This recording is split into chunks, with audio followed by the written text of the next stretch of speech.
Good morning and welcome to the Committee of the Whole, July the 7th, 2026. It is exactly 8:30 and the chair calls this meeting to order. Mayor McKay, would you kindly read the land acknowledgement? Thank you, Deputy Mayor. The town of Wolfville acknowledges that we are located in Mi'kma'ki, the ancestral and unceded territory of the Mi'kmaq people. As a town committed to reconciliation and respectful governance, we ask that all who live, work, and gather here do so with the 7 sacred teachings in mind: truth, honesty, love, courage, respect, wisdom, and humility.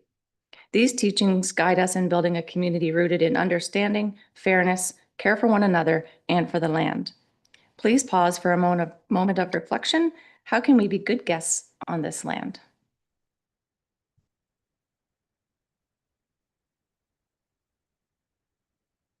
We also acknowledge the histories, contributions, and legacies of the African Nova Scotian people who have shared these lands for over 400 years, and we acknowledge the shared ancestry of all people of African descent in Nova Scotia.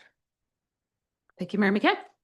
Moving on to the approval of the agenda, there are no changes or additions, so the agenda is approved as circulated. Moving on to the approval of the minutes, the Committee of the Whole minutes, June the 2nd, 2026. Are there any errors or omissions? Seeing none, those are also approved as circulated. Moving on to Committee of the Whole in-camera minutes, June the 2nd, 2026. Any errors or omissions? Seeing none, those are also approved and circulated. Moving on to declarations of conflict of interest. Is there anyone around the horseshoe here that wishes to declare a conflict of interest today? Seeing none, we will move on. Good morning, Bella. I'd like to welcome Bella Richards. She's going to talk about adopt a grandparent today. So welcome. Thank you. I was just going to introduce Bella, if you don't mind, through the chair. Bella Richards is here this morning to present on the Adopt a Grandparent program. Bella came to me, I think in March, to tell me about her program that she had already laid the groundwork for and needed a little bit of support with transportation for some of the students who were going to participate. And Bella is went to Wolfville School before moving on to Horton. She's now moving from grade 11 to grade 12 next year. We'll be graduating. And this has turned into something really special. So Bella's just here to tell us about it. Thank you so much, Nick. Okay, so yeah, this is my program, the Adopt a Grandparent program. Like you said, my name is Bella Richards, and yeah, let's get right started. So just a quick little overview of the program. The Adopt a Grandparent program, I really wanted to be rooted in connection. So the program pairs students with seniors through compatibility. Bella, sorry, if you want to speak directly into the mic, that mic is actually a little hard to, it's a little hard to hear anybody who speaks into it. Got it. If you want to speak right into the mic, that'd be great. Thank you.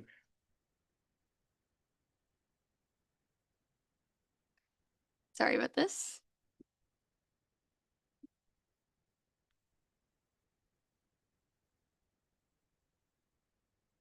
Is this better?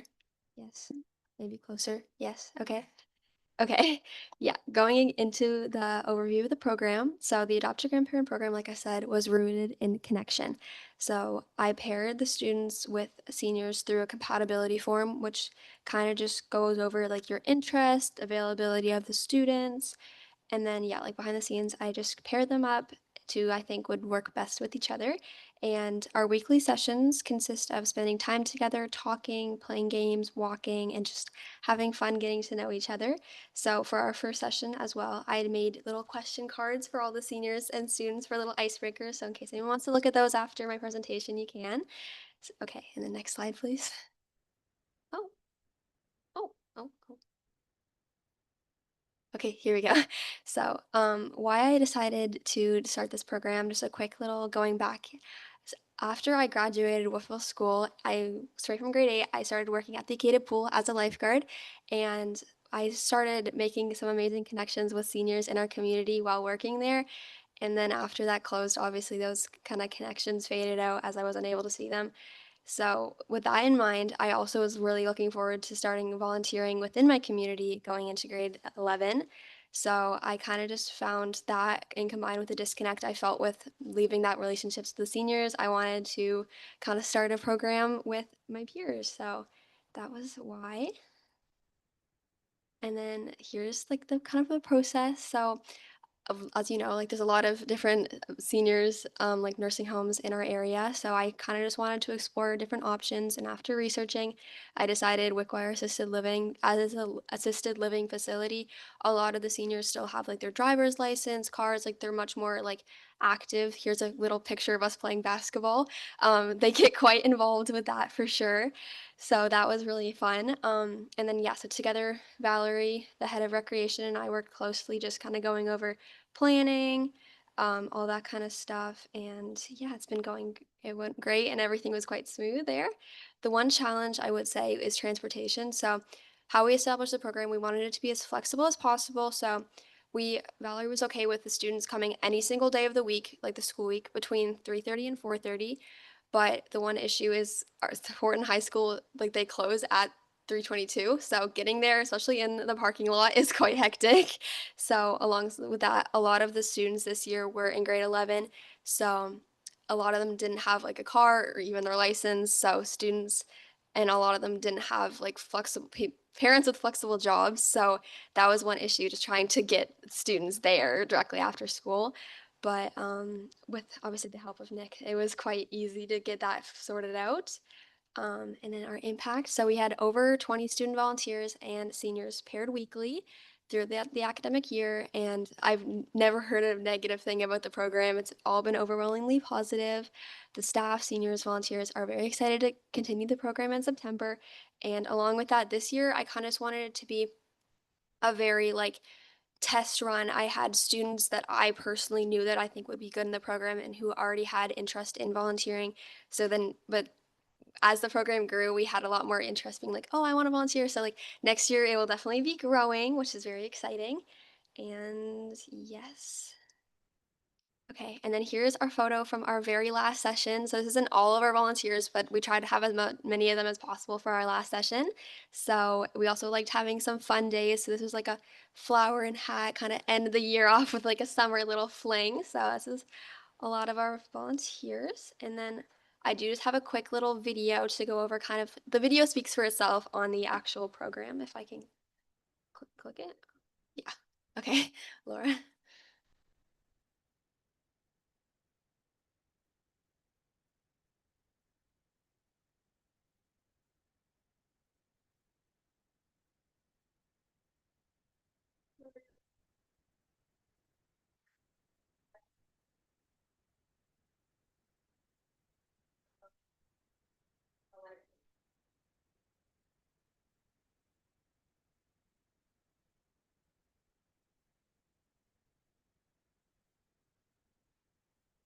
I really enjoyed hearing what people had to say, sharing experiences that I had had growing up, as an adult, some kind of advice concerning life or travel or whatever.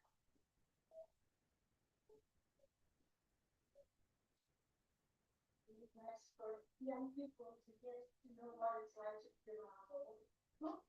There's a lot of things that parents don't live close by. The wonderful to everybody that require as well as say.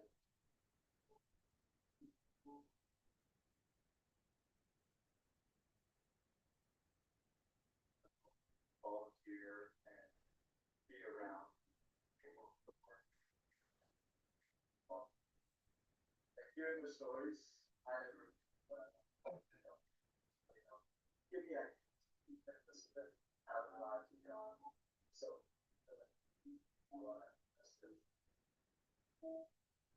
I think that it's absolutely incredible program. I think that some of the elements is better than the school that we were the practice program.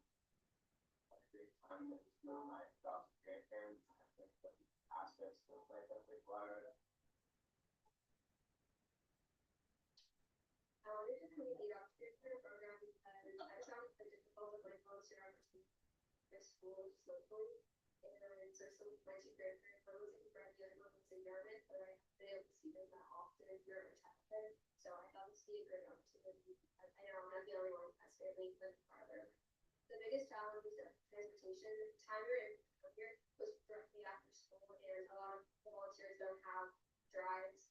So thankfully with the work of town council, we were able to get 5-day drives here, which is amazing. It helps so much.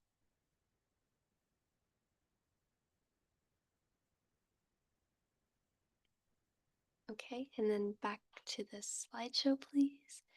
And that was a video created by Finn Pastor, one of my classmates. A little shout out to him. Yeah, and then just a quick little like heartfelt thanks. So, the strongest communities are built through connections. When adults feel remembered and young people feel believed in, everyone benefits. The Adopt a Grandparent program makes this possible, one friendship at a time. Thank you to Nick Zamora, Wickwire Residential Living's King Point to Point Transit, and Woodville Town Council for believing and helping making this project possible. And then, does anyone have any questions? Thank you so much, Bella. Of course, thank you. I can say that probably everybody's sitting around here feeling with a big smile on their face, feeling warm and fuzzy. So I will open it up to council if there are any questions. Not a question, a comment. Go ahead, Council Palmer. Well, I guess I didn't know about your program, to be perfectly honest. But I will say, like, volunteer, when you start volunteering at your age, you're going to volunteer for the rest of your life. And I volunteered in high school and I'm still volunteering today. And I really think volunteering is the best thing you can do for your community. So I really appreciate that personally. And I think keep up the good work. To have 20 high school kids hooked up with you, that's pretty impressive number. Thank you. Yeah, of course. And like I did say, that was the test run. So I just found 20 of my peers, or like general, like in all of high school, not just in grade 11. Those were students that I personally trusted that I think would be a good fit for the program. But then next year we do plan on expanding. Horn has like a club fair, so we'll be a feature at the club fair. And especially, I don't know if we're aware of this, but Rotary gave us a grant for $3,000 for next year. So with that, obviously we'll be using the money for Kings Point to Point Transit as the majority of our cost. But along with that, I'm planning a lot more fun events for next year. So it'll be very exciting. Well, I'd invite you down to Soups and Sides on Monday night at 5:30, time to start, 5 down at the farmer's market. I think that's not that far away from where you are. It'd be a nice walk on a nice night down there for them. And it's a really nice event. I think you'd like it too. Hi, Bella. Thank you for your presentation. I think we all had smiles. I think we also all had lumps in our throats because it was very heartwarming. So thank you for doing that.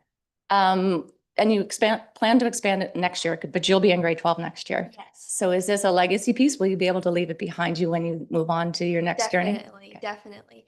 I do plan obviously to come back, especially in the summers. We also have the option for the students to also come and visit during the summer. So we already have some students with excess, really big interest throughout this year. I just told them, I was like, you can just come in the summer and then we'll get you right started the next year as well. So I definitely plan. There are a lot of students as well who came to the program in grade 9 this year. Okay. My sister, who's also in grade 9, she's Right. definitely involved in this as well.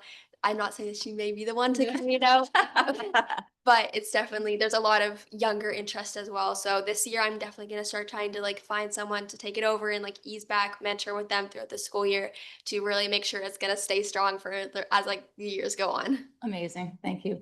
I think our future is really bright with young people like Bella in it. And I think we're going to stay connected even in a world where it's a little bit wonky. So thank you for all you've done for our community. It's Thank you amazing. so much. Yeah.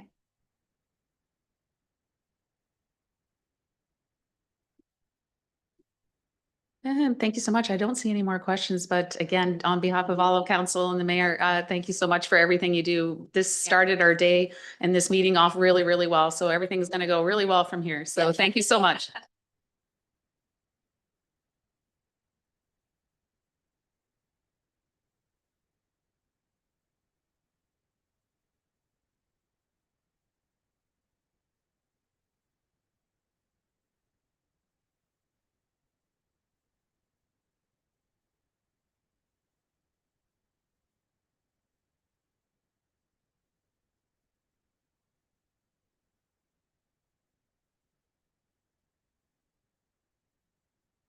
We're moving on to public input. Is there anyone? I don't see anyone in the gallery and just checking to see if there is anyone online. Nope, there is no one online. There is no one here for public input. So we will move on. So we are moving on to staff reports for discussion.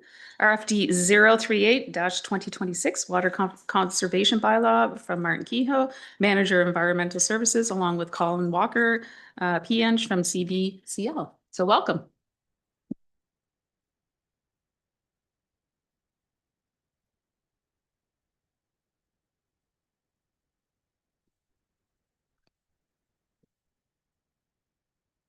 Okay.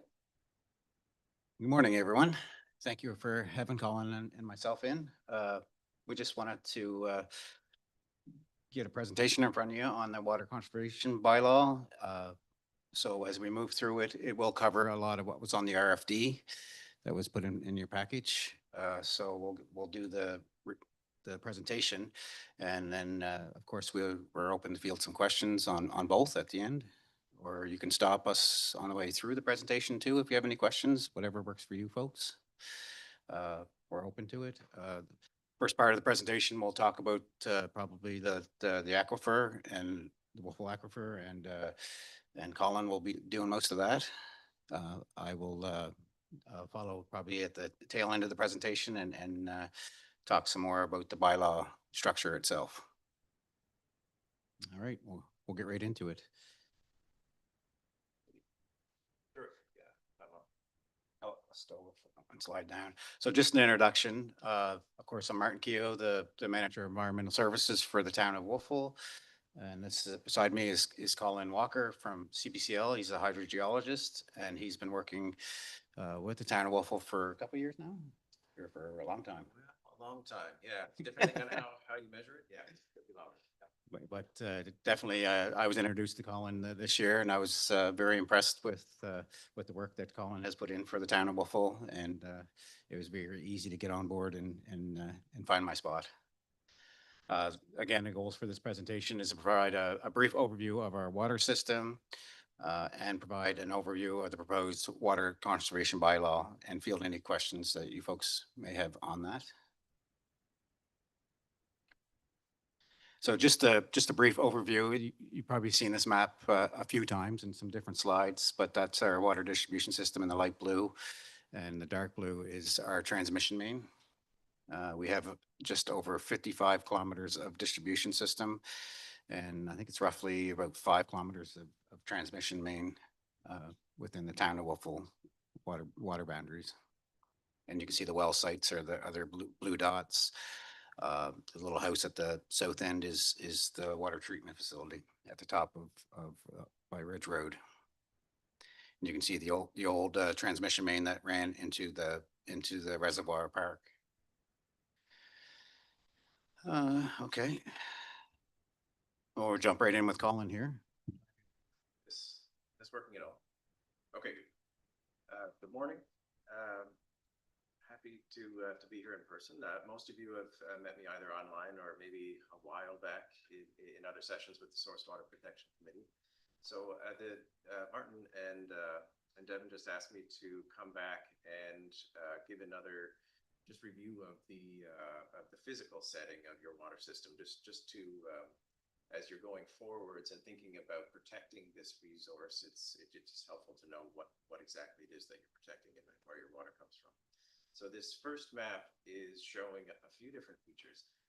The water, which I think most of us are aware, comes from groundwater. It comes from 2 wells at the moment that are installed in an aquifer that's made up of sand and gravel. So that yellow shape there is a kind of elongated, deep deposit of sand and gravel, and it sits right underneath the town. This is kind of a lucky thing when you build a town and you happen to have a feature like this sitting right underneath your feet. That means you've got a water supply immediately at your doorstep, which is just a really incredibly valuable resource. There are communities in Nova Scotia where, they're building 4-kilometer, 8-kilometer, 12-kilometer pipelines just to get to the aquifer so that they can supply themselves with a beautiful, pristine source of water. So that the whole focus of this presentation, I think, is about keeping that resource safe and being proactive about safeguarding it and making sure that it's available for generations to come. The other line that's on this map is the blue line. That's the outside of your source water protection zone. That was updated. It didn't really change very much. It was first done in 2005. The way we come up with that line, we build a big computer model and we simulate using all the information that we have available on the geology and the rainfall patterns and the topography where we think the groundwater is flowing from. So essentially what happens is we start at the wells and we kind of trace backwards through that underground system to see what the flow paths are to those wells. And where they originate is where that blue line is. That blue line is the very outside of where the water that comes from the farthest away originates. And so you can see, for example, towards the bottom of the picture on the Wolf Hill Ridge there, that's sort of probably the farthest away area where the source water would be coming from.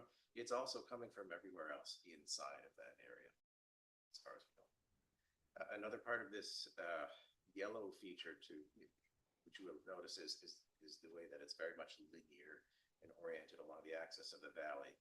That's going to affect groundwater flow patterns. So you can see that the blue outline is wider than it is longer. That has to do with the shape of the aquifer and the way that the water flows into the aquifer from the ridge. So I've just zoomed in here to show some of the wells in the area that are relevant to the system. That yellow shape is now just an outline, so you can see the top and bottom of where the aquifer is. That's approximate. That's based on all of the water well records that we have, all of the boreholes that were drilled where we were able to see sand and gravel as they drill down. And then as you move outside of those lines, you just hit the bedrock very quickly. So that's how we know that there's a kind of a narrow linear deposit. And we know that the shape of that deposit in 3D, and I'll show a picture of this later, it's kind of U-shaped. So these kinds of deposits form when a glacier carves out the rock, forms a channel in the rock, then it melts, and fast-moving water deposits sand and gravel, and that's how you get your aquifer. So we have the Cherry Lane well and the Whitwire well. The groundwater system dates back to around 1970 when the town switched over from surface water. That's relevant because that means that your groundwater system has been operating for over 50 years. And I'll talk a little bit more about why I think that that's important, good to know. But effectively, the point is the water quality and the water levels haven't changed in 50 years. And that's kind of remarkable. That's a resilient system. That's a really good aquifer, and that's a really good groundwater system to have. Couple of other features that you might just be interested to see. So we're just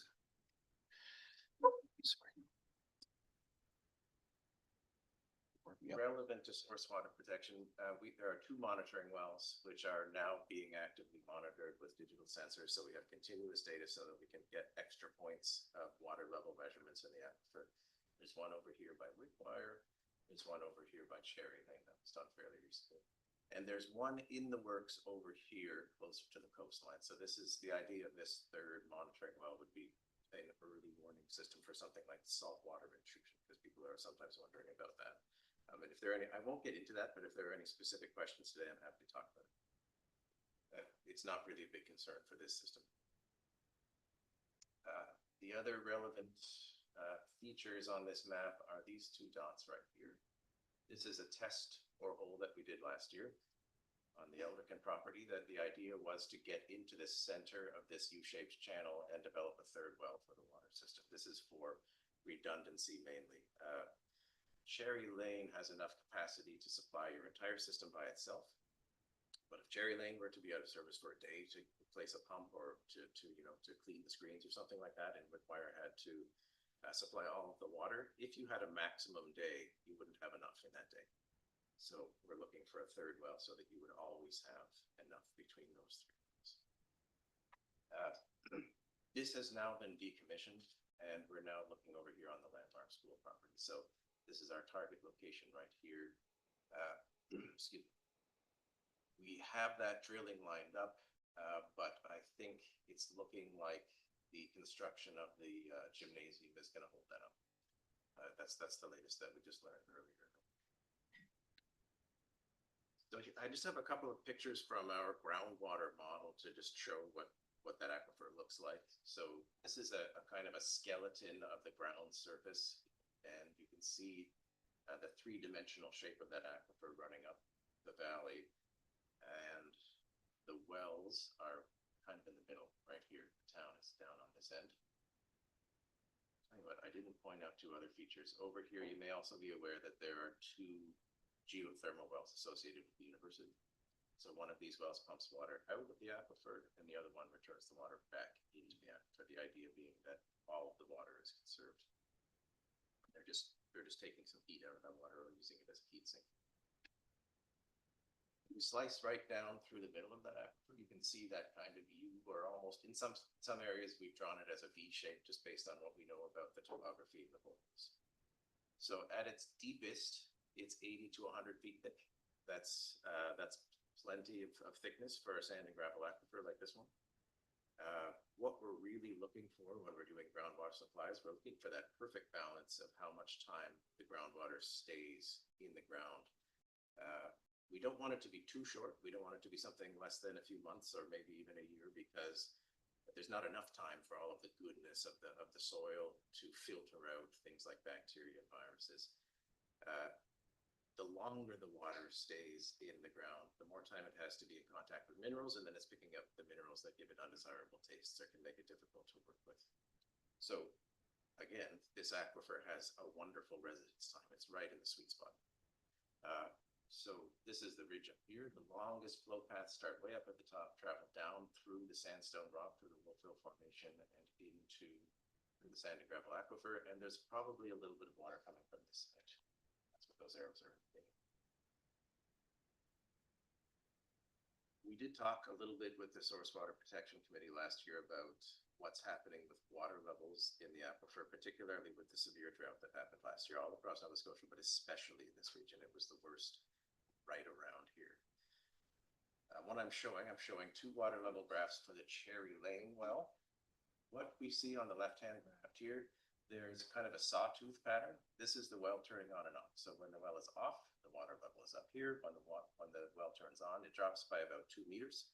That's not very much. That's a really very efficient, great well. Cherry Lane is an excellent source. That's good news. We like it when we see the water levels don't change very much when we're pumping. We're pumping a lot of water. But maybe what we're more concerned about is what's happening with this top line. When the well is off, as we move from April in the spring when conditions are wet all the way through to the very dry summer, and that extended well into the end of October, what happened with that water level? So over here on the right-hand side, that's a zoom-in shot from August through to November at the end there. And you can see that those static levels, the well cycled fast enough that that things didn't really completely stabilize. But as we got towards that static level in the aquifer, things were dropping, which we would expect in a severe drought like that. But looking at this scale over here, these are in meters. So we dropped from about 2.1 meters down to just below 2 meters. So a really tiny amount, just like a little tiny bit. This is a tiny, tiny amount for a severe drought like that. That means that this aquifer has a lot of source water area that's supporting it from deeper groundwater that's not responding over the time period of months, but probably over the time period of years. Again, that's really good news.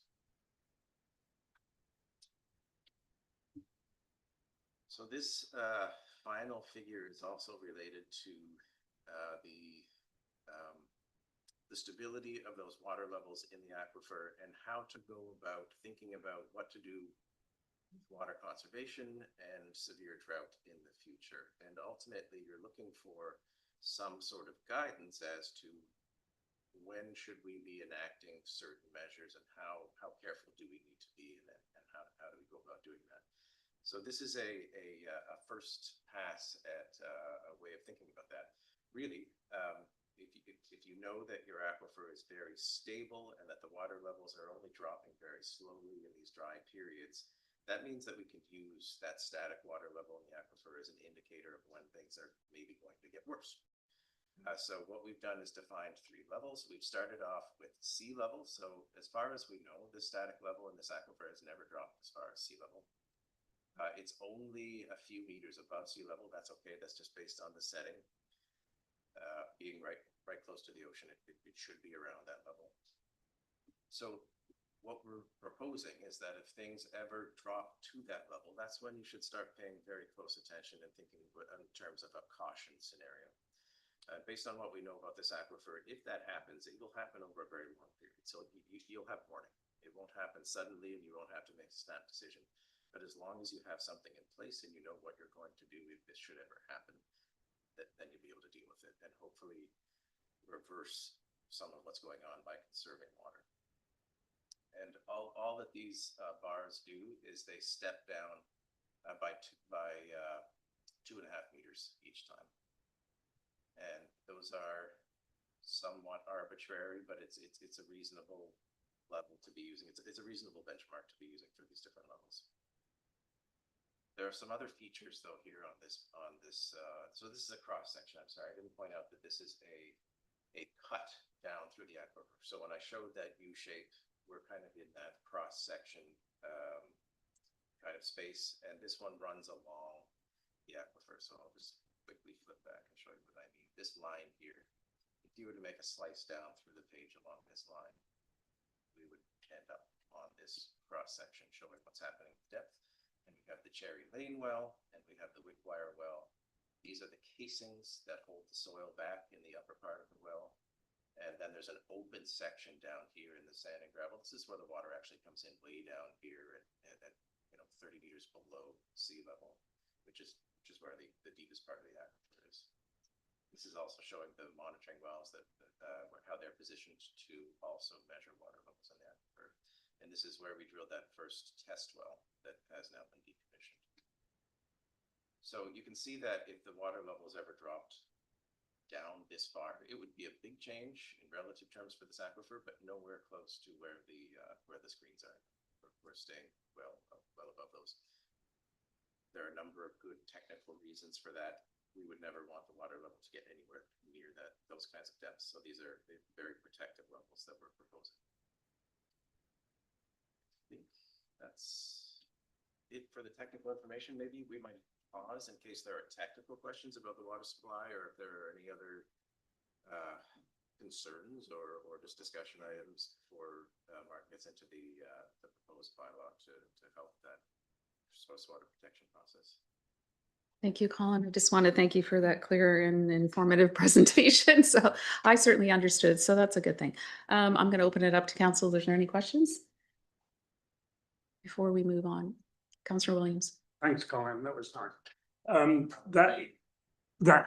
That easterly monitoring well is quite a bit lower than the other four. You got an explanation of that? Yeah. Well, No, the easterly one. Oh, over here? Yeah. You mean the water level? No, I don't know why. It might just be related to the topography. If you lose some information when you reduce a three-dimensional system into 2D and you just look at it. We do have very technical, you've seen the maps of hydraulic head and that sort of thing. Oh. So one of two things is true. Either this level is not reflective of what this is normally down here, or there's something interesting going on in terms of the vertical gradient, and it's just a quirk of the aquifer and how it sits in that specific location. Okay. I have another question. The province monitors a well in Quiet Park, and I don't think I've ever seen that on any of the maps or cross sections. Say it again. But that's the province has a monitoring well in Quiet Park that doesn't look like a well at all, but it has a sort of old recording box on the top of it. I was looking at that a couple of days ago while everybody else was looking at the football, and it's clear that the groundwater levels are running only slightly better than they were last year. But I just wonder why you're not using that. Is it screened at the same level? I haven't checked that. I have forgotten where that well is screened. There are two possibilities. It could be in this sand and gravel aquifer, But most of the monitoring well network that the province operates, especially in the valley, was in the sandstone. They're mostly monitoring the Wolffield Formation in the sandstone aquifer. So that would be one difference, I think. So it would be a lot deeper. Here, yeah. And then, but more broadly on the question of why, you know, if we continue to see, and there are differences, some of them dropped last year and some of them didn't. If we continue to see lower levels this year, in spite of all the rain we had in the fall, and in spite of all of the rain that we've had this spring, that has to do with that residence time and the long-term pathways that is required for groundwater recharge. I think it's a really good point to consider right now, because when you're at council and you're considering safeguarding your aquifer and you're thinking, well, we're only seeing 10 or 15 centimeters of drop out of that severe drought, it's really important to keep in mind that this is a multi-year process and that you could have a good wet spring and it doesn't mean that your aquifer is all the way back. You need several good wet springs for everything, and a good snowpack too. Snowpack is proving to be really important for groundwater recharge the more we learn about it, and we're losing our snowpack because of the increasing winter temperatures that we're seeing. So that's one piece of bad news, unfortunately. Councillor Palmer?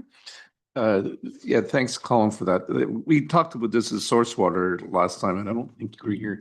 The question we had was, what is the recharge? Like if we weren't drawing on that aquifer at all, how long before it would bounce? Like, if it rains on a ridge today, how long before it's at our well? I guess that's really the question, isn't it? So if we find that package, one of those packages has this, the source water area is divided up into zones, and it's 2 year back ago, that was from back in this. You can also look at that in terms of recharge. So if you look at that 5 year zone on the map that we had, that means it takes 5 years from the water to get from there to the wells. Okay. And what we use for the outside of the zone is 25 years. It's 20 years or 25 years in Nova Scotia. And here, in this particular setting, the edge of that Wolffield Ridge, it doesn't quite get to 25 years though. So it's less than 25 years for everywhere inside of, or most of the parts of that zone.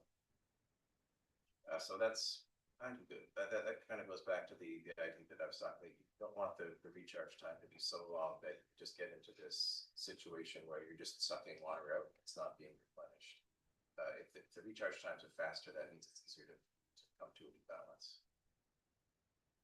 I think your question was more about, you know, if you stopped taking water today, how long would it take? The actual answer is a little more complicated, because it's always a dynamic. As you take water out, you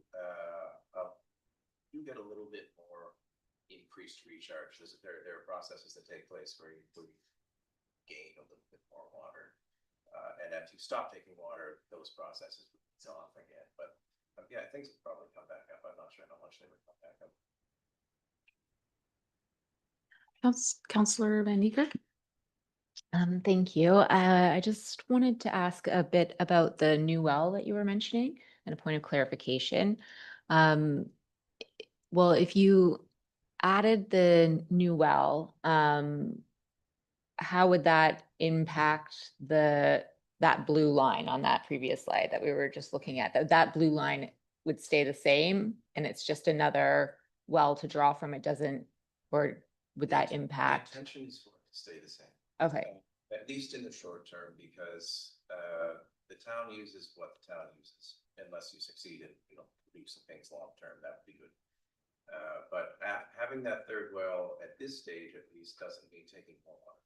Right. If you're taking the same amount of water spread out over a larger area, it's probably good. You know, you'll see a little more of a drop in the area around that well and a little bit less in the area around other wells. This aquifer doesn't change a whole lot in the long term, so I'm not sure if we'll even see a measurable change, to be honest, to the current rates. I think long term, there's some recognition that development is likely to happen And one of the interests in having this third well is also extra capacity. So once you get into the business of taking more water, things will drop. Just a simple pluses and minuses. There's a finite amount of water available, and at some point, hopefully you never hit that point, but it's possible to hit that point. May I ask another question? On the point of, I guess this is kind of, on the point of like recharge, you had said that over the last 50 years, it's essentially stayed the same. Is that correct? Or Yes. was there? Not only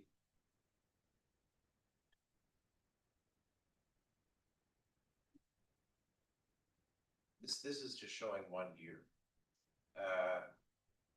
We weren't, the town wasn't always collecting this kind of high quality, high density data, so we don't have a perfect record, but what we do have, we looked at about 15 years of water levels when everything we were able to get off of the digital system, and it was completely stable. Okay, so essentially there's been no drop over the last 15 years. We don't think. So in the last 15, at least, maybe even longer, we never would have reached those level 1, 2, we never would have got there. And do you have a forward-looking view on if our usage continued to be kind of what it is today?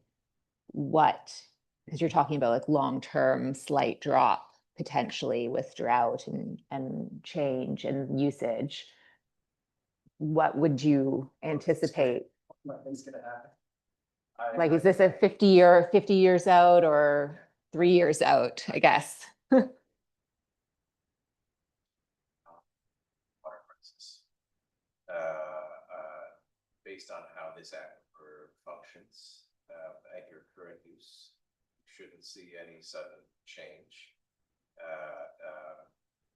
When I was saying if you did see consistent year-over-year change for say 3 to 4 years and things were dropping, even if it was only 10 or 20 centimeters a year, that would be an indication that you would want to start thinking about cutting back use, because you're not quite in balance at that point. You're taking more than what's being recharged. Right. But we haven't seen that yet.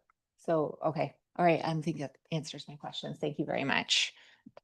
I just want to chime in here for a second because I just want to build on Councillor Van Niekerk's question about the levels. So a few years ago, we had, I guess we put on a little bit of please conserve the water on the website. Maybe it was 3 years ago, do you think, or 2? Was it last? It was, oh, geez, okay, last year. So, and I think that was a result of like a part that we were waiting on for one of the wells or something.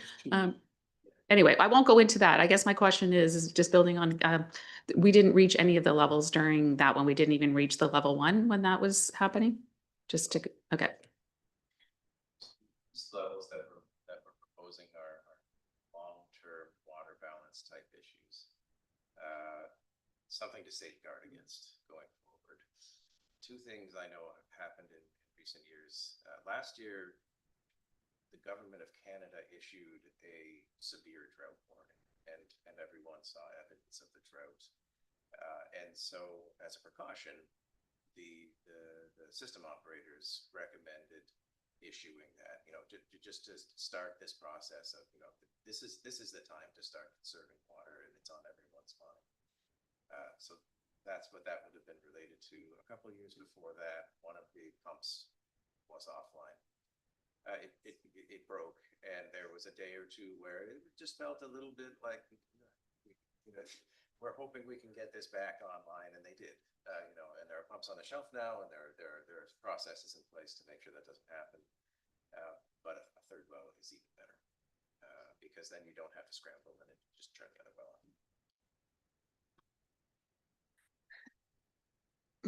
Councillor Elliott? I don't have a question so much as a commendation, if I can put it that way. I'm sitting here thinking about before 1970, Wolfville water was piped from the South Mountain into town. And it was a huge issue 100 years ago. People used to go over to Gaspereau to get their water out of the river. So what you're reassuring us with today is just, to me, is phenomenal, given the history. So I just wanted to say thank you. All right. Thermometer? Is that old line still running? Is it still active? I believe it's isolated at the moment. I think they had a major break on it and they isolated that line. Yeah. But one thing I will say though, just for clarification for everybody knows, like the new well we're proposing is really a backup well. It's not we'd have known, like we just step pump, how many hours a day do we actually pump water? Yeah, I'm sorry I didn't bring that one. There's a previous figure in your file. Yeah, somewhere. yeah, Where exactly. Of all of these steps, there's another graphic in Synchronous that shows this turning on. But if you look at this, from April to May, this is 30 days. The way this well was being operated last year, it was on for 15 days straight, and then it was off for 15 days straight. So that gives you an indication of how Cherry Lane is being used. Required may have been a little different. If you look over here, you can see it doing much shorter cycles. Yeah. It's pretty well continuous is what those wells are on for, but they are tapered for flow, so we're not taking too much out. So. All right, I do not see any more lights on, so we will move on.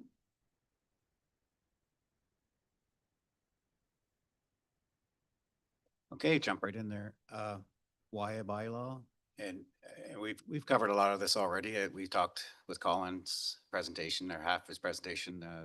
We did touch on some of the stuff that I'll be touching on, but again, it's good to go over it again. So that so in 2025, the town of Wolf will experience extreme to exceptional drought conditions that place significant pressure on the source water supply. And I think that is when we were able to use a section of our UARB decision to enact a water conservation. I think it's section 38. I think it's in the RFD, and that gives the water utility the ability the authority to enact a water conservation means. So that's a little different than a bylaw. That still gives the town the authority to control the water conservation means, but it doesn't give you the structure that the bylaw gives you. You'll see the structure in the bylaws laid out so that you have the 1, 2, 3, and basically the scheduling of who can use water at and when, and also if there's a need for more water usage, then there's water management plans that can be put forth to the utility for approval during drought conditions or conservation. So the map you're looking at is the affected areas. I think you've probably seen this map before. I know the Source Water Protection Committee has seen this map a few times. So what happened last year sort of jumped things into gear for the town of Wolfville for the need to formalize something to give the utility a little more control over water conservation and to be able to protect our source water. Following the drought monitoring, hydrogeological consultation and recommendations from both CBCL and the Source Water Protection Plan Committee, the town is proceeding with the water conservation bylaw. So we did draft the bylaw, and we're getting it in front of you today to take to hopefully to take to council for first reading. The goal is to provide a clear, concise, consistent, and enforceable approach to managing water use during drought and other supply stress conditions. So that could be emergency type conditions that warrant a water conservation. The role of the Source Water Committee during this bylaw formation. The committee has reviewed the bylaw twice. There were some main issues that were brought forth, good communication within the community or committee to what needed to happen, the importance of certain things, public communication and the proper channels was one of them. And timing to have the bylaw in place, knowing that it won't be this summer, like by the time this is in place. making sure that we have the proper triggers for the level activation. So again, Colin showed you a slide there with the level activations. It's worth noting that it's not going to happen just like that. We're going to see ourselves approaching level 1, and we're going to start preparing what we need to do to get it out into the community. Hits level 1. Those are bands. So we're going to watch it travel through level 1 if it does, and before it hits level 2, and then we'll be ready for level 2. So it just doesn't happen like, oh, surprise. Data collection and management, that was a big thing. CBCL helped out immensely in that department to help us get set up, and we're still working on that. As you'll see further in the slides here, we're getting things set up so that we can better manage our data and our assets. Source Water Protection Committee is fully supportive, and they are looking to recommend the bylaw to Committee of the Whole and Council. The illustration on the right is just sort of the table of water and how it moves and the effects. The importance of data collection. The town's reaction to this data collection has been very positive. Level sensors were installed in the wells. A water conservation measure was activated for the Wolfville water system using the authority under Schedule D of Section 38 of the URB order. Again, that's just sort of a broad stroke of gives us the authority to put something in place if we feel necessity to do so. If our source water is stressed in any way, or we have major drought conditions such as last year. And there's some progression to upgrade the SCADA system.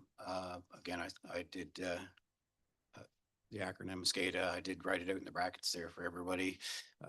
I do have a few more acronyms. I will, yeah. So that's just that's going to be our overall like computer control. We'll have 24/7 visual on what's going on within our source water, also our treatment facilities, both wastewater and water treatment, and that's right down to the second. We can dial that in pretty close, and we can trend everything, such as the graph that Colin showed you about the water levels. We could just basically put a timetable in there, and we could draw out a graph just whenever, once this VT SCADA system is set up. So, and we can customize that VT SCADA however we want it to use it. So what to read, what to trend. The town also, again, this is, as we've already talked about this, but we did engage Colin at CBCL to assist Wolfville with protecting the water source. That was first and foremost. Also to look at the monitoring of the water quality and quantity that we had records for. Risk management and emergency planning. So just to have a look at the needs to future planning, what's going on right now. Sustainable water management, design and optimization of wells. The bylaw itself, the major highlights within the bylaw is designed to conserve water during high demand or emergency conditions. Again, while keeping in mind public health, safety, sanitation, fire protection, and essential services. It applies to all users served by the town of Wolfville and water utility, including residential, non-residential, and institutional users. The bylaw supports source water protection and aligns with the requirements under the Environmental Act and the town source water protection plan. There are three escalating levels to the water with levels of water restrictions, allowing the town to respond based on the severity of the water supply conditions.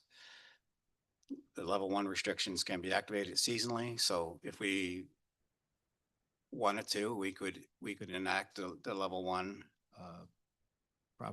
Probably wouldn't have to do that with the town of Wolfville, but we could enact it to just give it just a little added protection, and also take the early signs of like distress if we knew we were in a drought condition.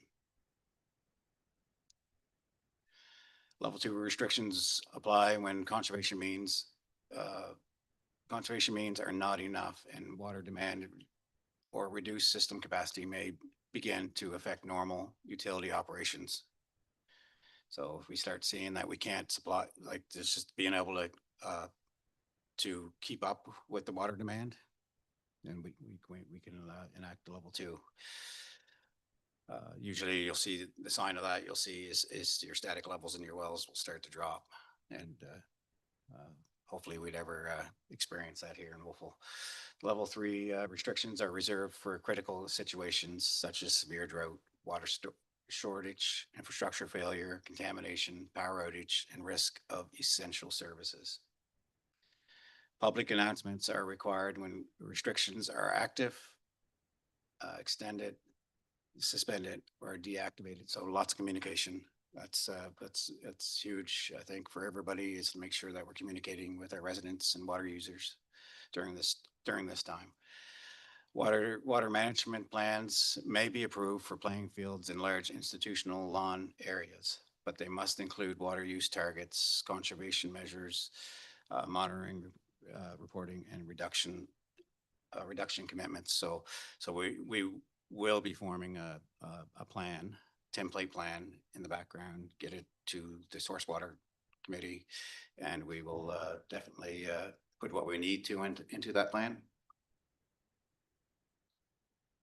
And non-compliance can carry penalties ranging from $275 to $10,000. We talked about the SCADA upgrades. So this just is just a little example of what that may look like.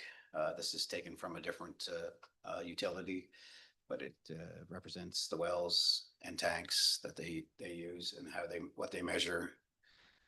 Upgrading to a VT SCADA system will help assist with real-time data collection and monitoring. So there won't be. So this is the trending that's available in the VT SCADA system. Is as far as industry standards, it has set the bar for all of the municipalities throughout the Maritimes, probably Eastern Canada as well. There's not too many municipalities right now that aren't using VT SCADA. I do have background in using VT SCADA, and it's an exceptional program. And I think the town of Wolfville will benefit from using it as well. To do upgrade will align with the town of Wolfville with industry standards for hardware and software use through Atlantic Canada and water and wastewater industry.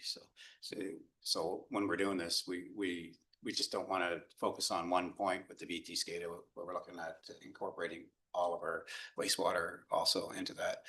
Another area that we're looking at, sort of off topic, is our stormwater.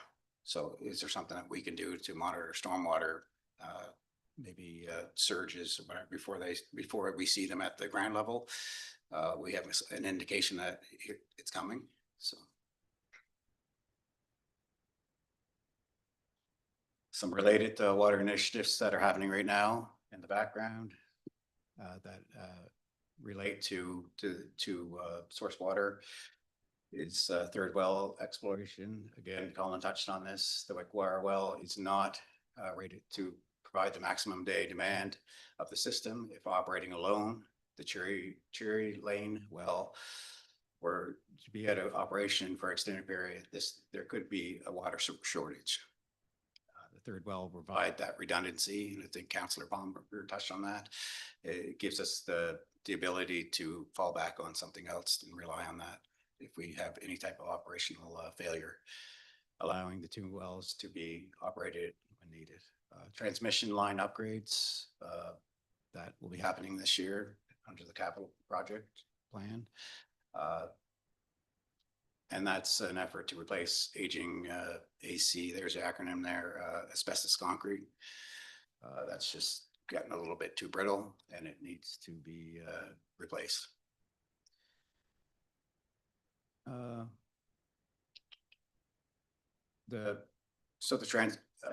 I know you've probably heard us talk about transmission and distribution. Transmission mains are direct feeds from our water source to our storage and treatment facility. No connections on the transmission whatsoever. So there's no water connections there. It's raw water. And then just distribution is where we supply it to all our residents.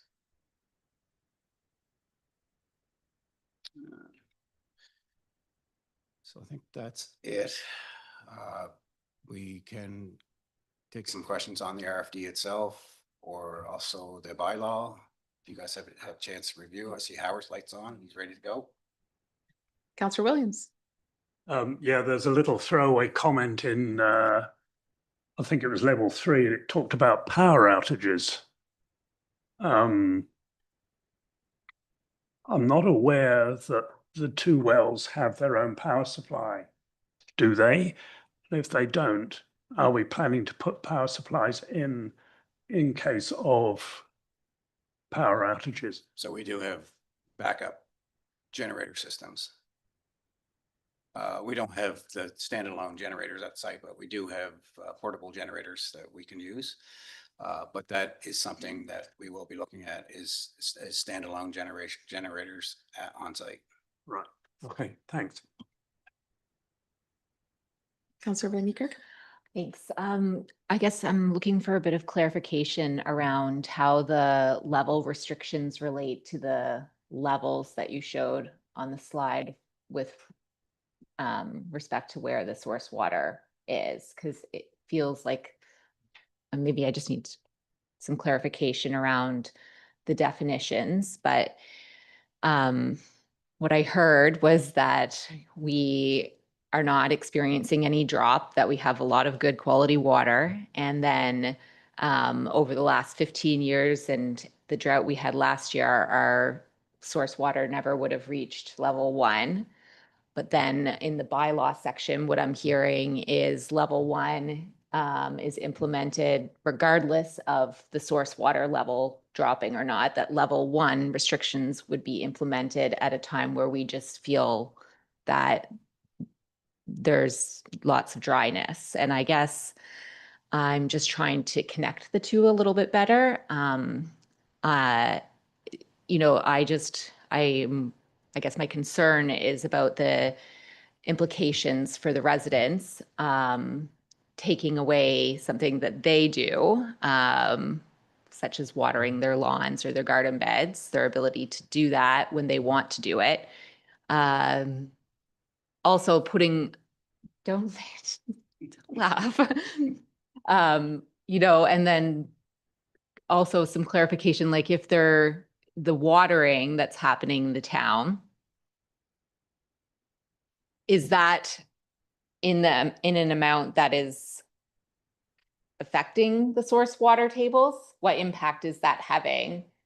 I'm just wondering, we're imposing restrictions, but are those restrictions affecting our source water if we were to remove them or not? Like, am I being clear? Sorry. I think our intention would be to follow those trigger points with the levels regardless. Okay. The seasonal water restriction, we probably hopefully will never have to use that. That would be under like the extreme drought conditions we had last year. We may want to look at putting our level 1 in. We still have the ability to put that type of control in under the UARB order whenever. But I think that the bylaw we'll use the bylaw to follow what we're setting up for like those level triggers that you've seen on the levels. Okay. We won't just impose a seasonal. The intention is not to do that. Okay. All right. And I guess my concern is maybe that it just reads that way, and maybe there's a way to clarify that. I'm sure it can. Okay. Yeah. All right. Yeah. Great. Thank you.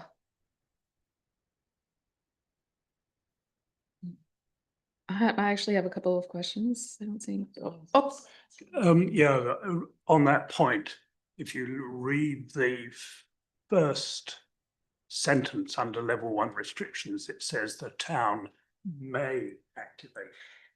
And that's a very important word, i.e. it will if it needs to, but it won't if it doesn't need to. But need is what needs clarifying, is what I'm saying. Yeah. Because need could be, oh, there's a drought. Need could be, oh, there's a drought. we've had dry weather, or need could be it's reached the level on the source water table that requires it to be implemented. Where is the word need? You said it.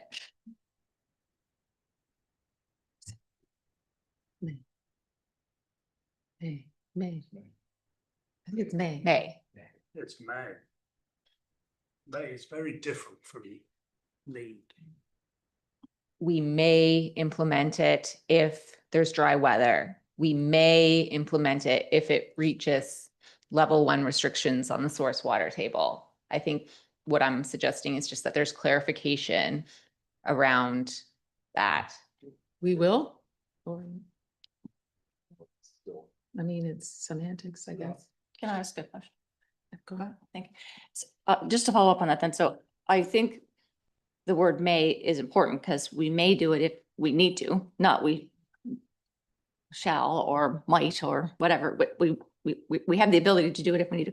But I think the things say that if there is, so even if our aquifer doesn't drop that much in a dry season, but we are anticipating it to go for 6 more months. That's what the environmentalists or whoever is telling us, that, 6 months, we're going to 6 more months of this, that we may implement this because the forecast is going to be so dry. Why would we wait till it hit boom and then implement it? It would be like, okay, the forecast says we are going to be doing this. So it's a constant monitoring thing. We wouldn't impose restrictions unless we knew the data was, okay, we're dropping and we're going to have 6 more months of this. I would rather be proactive than go, oh, darn it, we got to the bottom and then went, shoot. I agree, but I guess what I was asking, when I heard the information presented, it appeared to me that the level 1 on the source water graph was the precautionary level, that we were being conservative with where that was. So if we got to that level, then we're saying, okay, now we need to take level 1 restrictions into account. I guess what I'm asking for is more of a clear definition on when things are X, Y, Z. So I think if I can, Chair, just refer Counselor to 5.1 level 1 restrictions. It does give those conditions. It gives a listing of conditions that if those conditions or a subset of those conditions are met, that's when we would refer to level 1. Right, but one of those conditions is just simply drought. It's not specific to the level, is Yeah. what I'm saying. And that might be required depending on the conditions surrounding that drought. I don't feel comfortable with that, I guess, because I think that it seems like a bit of a arbitrary, that it's not defined enough. I think it makes sense if it's tied directly to the source water table levels. That makes sense to me, especially if those are conservative and we're seeing that approaching. But just to say, well, we've had a period of dryness, we don't know when the rain's going to come. We can't say we're going to be in a drought for 6 months because nobody knows when the rain's going to come, right? Just in response to that, if I can, Chair. So we wouldn't be making that call. What's the agency that determines or that dictates to us whether or not we're in drought conditions? I can't recall. It's a federal agency. Yeah. So Okay. that would be the agency telling us we are in drought conditions and this is what we can expect over the foreseeable future. Okay, that helps. And I guess just one more question on it, sorry. For the drought that we had last year, would that have warranted the level 1 restriction or not? Under the bylaw structure and that Yeah. cross section that Colin showed us, Yes. we would not have reached the level Okay, 1. all right, great, thank you. Okay. I just have a couple of questions. One is in the schedule, I guess, Schedule A, the level 1 water restrictions. And it says when we're allowed to water 4 a.m. to 9 a.m. My question is because I had a lot of these questions, when the town turns on their own water, the soccer fields or whatever, they're on timers, right? So would that be falling under additional hours by watering management? Because we're not allowed to use water and people are walking across, and I got a lot of questions because I live by Rotary Park. And I got a lot, and it's like, because they're on timers. So what will we do as a town to follow what we're actually putting out there, the information to the public? We'll make sure, under those conditions, that the water in the soccer fields, we'll make sure that we're following the level 1 conservation.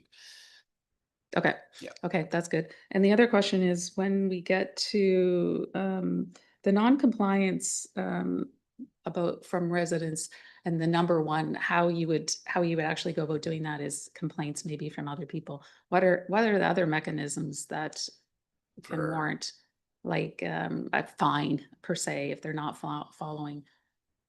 I think with that, it would be just multiple, basically, of, we wouldn't just go right out and find somebody for breaching the water conservation unless we're under severe conditions.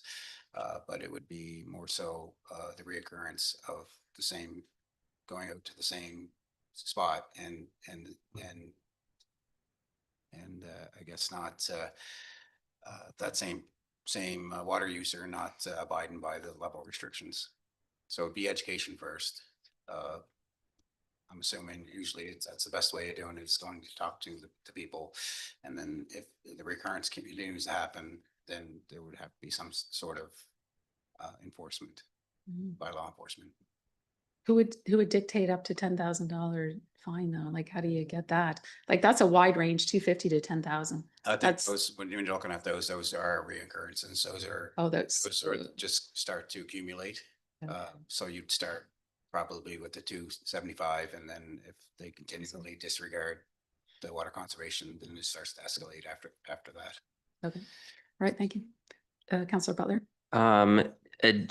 Just a couple of comments, and then I did find something when reading this that I just wanted to ask if it had to be changed or some clarification. Back in the day, a couple years ago, I was allowed to chair Source Water Advisory for one day. And I remember this is Alex's day, and Alex sent me all 8 emails, and I read and researched and did, and then I had one meeting, and it was a great meeting. It's a very fascinating committee if you ever get a chance to be a part of it. I just want to say, based on it's not my area, but based on how much work I did for that one meeting, going into this bylaw was very easy to read. It was very easy to understand, and I just wanted to say thank you for making it very easy to understand. Even with the bit of background that I had before. We just, at the NSFM Spring Conference in Yarmouth, had a presentation from the municipality of West Hants, because last year they were hit with the drought very hard and had no plan in place. So it was kind of fly by the seat of their pants as their entire municipality was experiencing tremendous drought. So just to echo Mayor McKay's comment about being proactive, it is really refreshing to read this, having heard that presentation and everything they were going through. Like, they were bringing in pallets of water for residents every day and just doling them out in parking lots. Like, they were really, it was quite dire straits in that area. So this was nice to read. The last thing I wanted to mention, everything is so well defined, and I know looking at all of our bylaws with sort of an equity lens, you define owner in 4.14 very well. And then in part 6, the water management plan 6.2, it says the owner or his or her agent shall submit a water management plan. Can the his, her be changed to a their? So it covers all of that. That was the only time a his, her, or any type of pronoun was used throughout the entire report. Thank you very much, but I just wanted to catch that one before it moved forward. Thank you. Thank you, Councillor Butler. Good pickup. Mayor McCann. I just have 2 questions. One was on the structure of the fines. Is there going to be an actual, here is what you will do, like your first offense will be X, your second will be this, just like, so that it's very clear we aren't just punishing people excessively. Yeah. It might just be for clarity's sake. And my second question is, because I do think education on the first one is good, because not everyone, I mean, we I think we do a pretty good job of doing communications through our social medias, our web pages, and all those things, but some people don't do those things. So what would be the other ways we would reach people if we had to put this into effect? Like, are we going to be mailing out flyer? Like, I mean, I guess because we could put it on and take it off in 1 week. I don't check my mail every day, so I can say that I probably wouldn't get it in that amount of time. But what would be how would we roll that communication plan out? And maybe that's a Barb question, but, because I do worry that we would find someone without them actually knowing. I mean, it would be hard to know that it wasn't a drought, but it would, Yeah. yeah, right? I actually did that one time, like left my water on and like my water sprinkling thing on, but I came out in the night and was gone for a week and didn't think anything of it because it wasn't a drought when I left. So I did tell you, I know, yeah. So if I can, Chair and Martin, so as you just inferred, our manager of communications would actually develop a plan around that. But we would add multiple mediums in there, such as radio blasts, such as things that are a little bit more immediate. We likely, particularly with level 1, likely wouldn't do a flyer situation, because if you look at level 1, it is primarily a lot of voluntary mechanisms. The other piece that we can always count on with water conservation is word of mouth.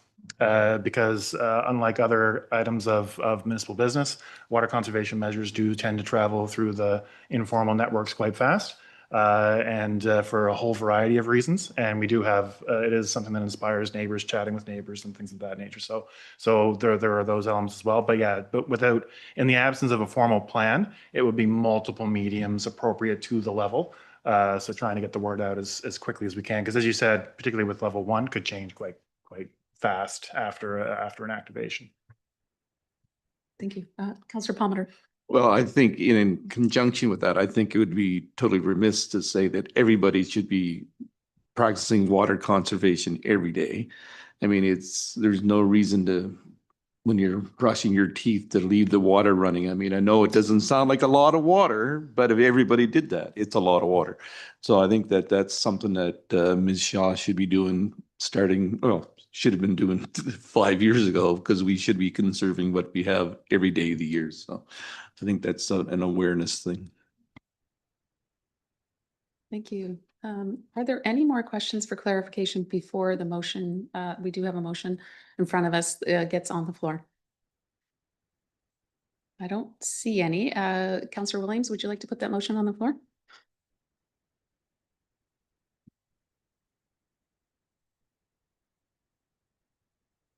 Yeah,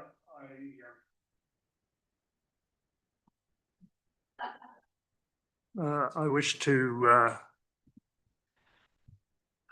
move that the water conservation bylaw, that the committee of the whole recommend to council that first reading be given to the proposed water conservation bylaw as attached to RFD 038/2026.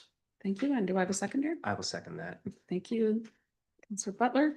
And I'll open it up. Is there any debate or any more comments? Or call the vote. Seeing none, I will call the vote. All those in favor?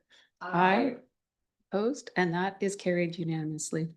Thank you very much.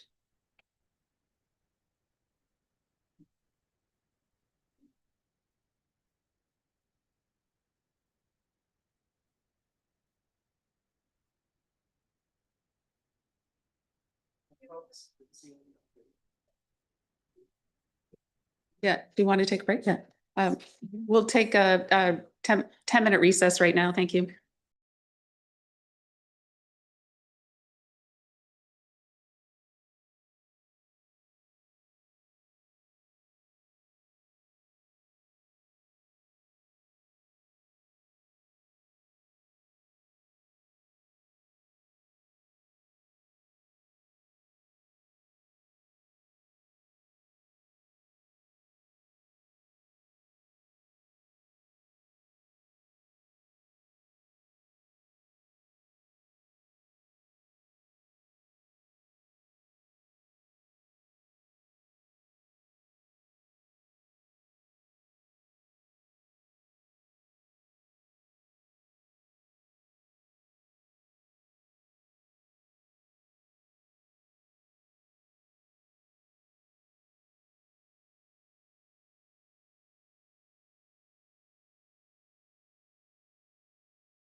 And welcome back.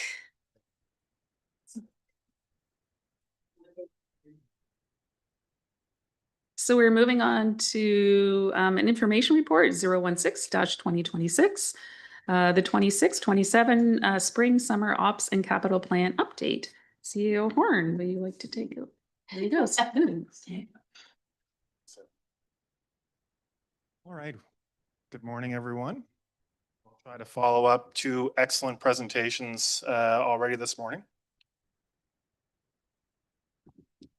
So this is your first of 2 updates on the town's ops and, oops, wrong side. Ops and strategic plans. So this will provide you with your first detailed progress update of our operational plan as committed in that plan. So as of, just as by way of introduction, as of the end of the first quarter on July 1st, the town has been advancing 142 operational and capital initiatives. This update is going to highlight organizational progress, observations, and potential risks as we move forward through the fiscal year, resource considerations as staff implement the strategic priorities and deliver on core municipal services. So I'm going to provide an overview of where we are. I'll hit a couple of key highlights as shown in your ops plan. I'm not going to go through the detailed, I don't know how many pages are there of ops initiatives, but I won't go through all of those. But I do have our amazing staff sitting here in the gallery behind me. So if you have any specific or detailed questions on any particular initiative, we probably have somebody here in the gallery who can answer it. And if we can't, we'll get back to you.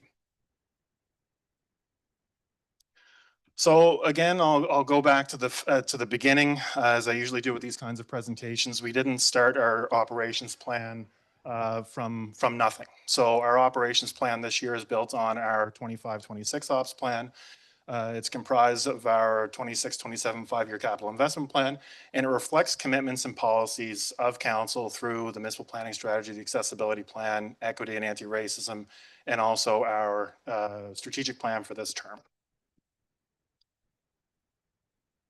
So reflecting again on our strategic plan, it's around these 4 key themes: foundation of fiscal responsibility, and then pursuing sustainable environments, inclusive community, and a prosperous economy, and forwarding our vision of Wolfville as an inclusive and vibrant community where natural beauty, heritage, innovation, and well-being bloom. I won't go through all these. You're completely familiar with these at this stage, but again, this is just the expansion on each of those priorities that are featured in our strategic plan.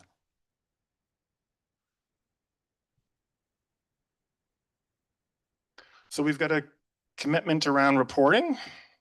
Sorry, is it that bad already? Okay, yeah. Not even part way in.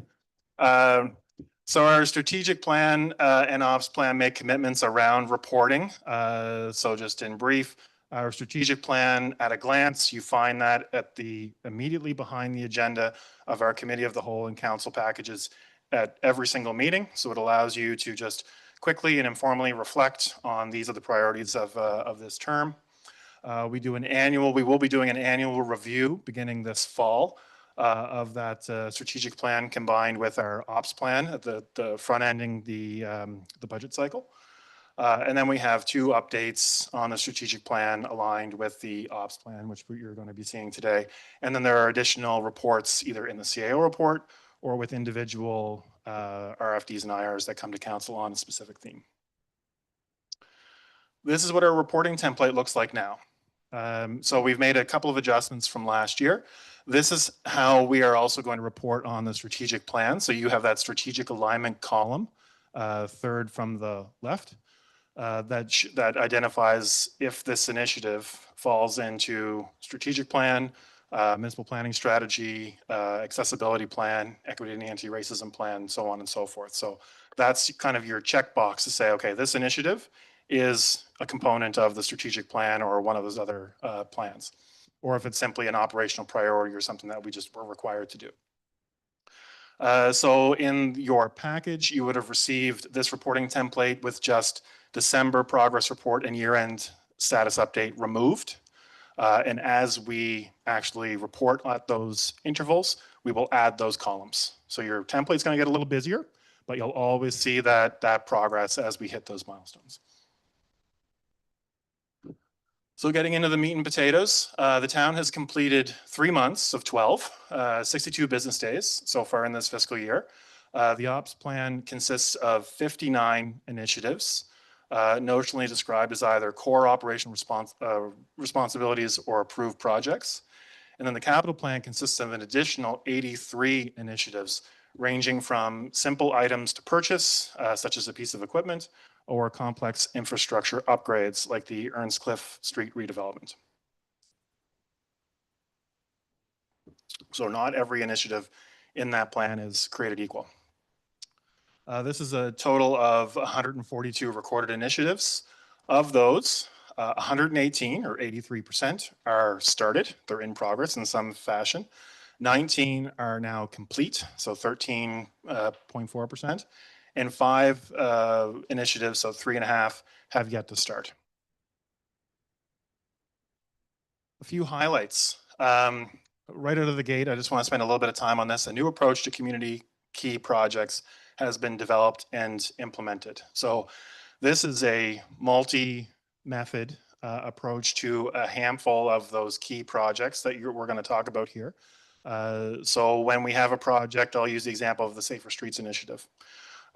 We use multiple methods to get communication out for an initiative like that. And it ranges from the local to the broad. So for that initiative specifically, council very generously provided their time to actually hand out pamphlets to the door of folks who were on the streets where our Safer Street Initiative is going to be deployed. So in this instance, it was the initiative that's going to be going up Sherwood, across Pleasant and Skyway, and then down Sterling. In addition to that, we've also deployed small QR codes at different locations so that somebody who sees something going on in the community, whether they live there or visiting, can go up and snap a picture of that QR code.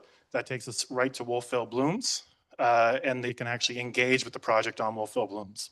So it's also living on Wolfville Blooms full time. It's fully available if you just go there for anything. You can also see communication around that project. And then finally, we're integrating it onto the website and also social media as well. So you'll see different project updates on social media that are then sending you back to Wolfville Blooms. So everything lives on Wolfville Blooms. And then we have all kinds of different ways to put a tentacle out into the community to say, okay, come here and learn more about that project. So we've done that now for a number of projects, a number of the capital projects, as well as the Safer Streets Initiative. And it seems to be working quite well. We're also just learning from that engagement as we go as well. Moving on, and I'll just hit a few of these quickly. The Leadership Community of Practice has now been launched. We've had completion and approval of new planning documents. Responsible dog ownership bylaw has been reviewed by Committee of the Whole and will be considered at second reading later this month. Our audit preparation and completion of the financial statements for 25-26 is nearing completion. Concrete upgrades of the Harvest Moon Trail is complete. Safer Streets Initiative has been rolled out. We're in progress with that one right now. Water conservation bylaw, you heard that this morning. The Department of Community Wellbeing has been created now and is being developed. Planning for a harm reduction on-campus student event at homecoming is well underway. Summer recreation programming has begun and it's been fully subscribed yet again this year. Both the Recreation Hub and the leaf and yard waste facilities have opened for a second season and are seeing, again, significant uptake and being shown to be a valuable part of our community offerings.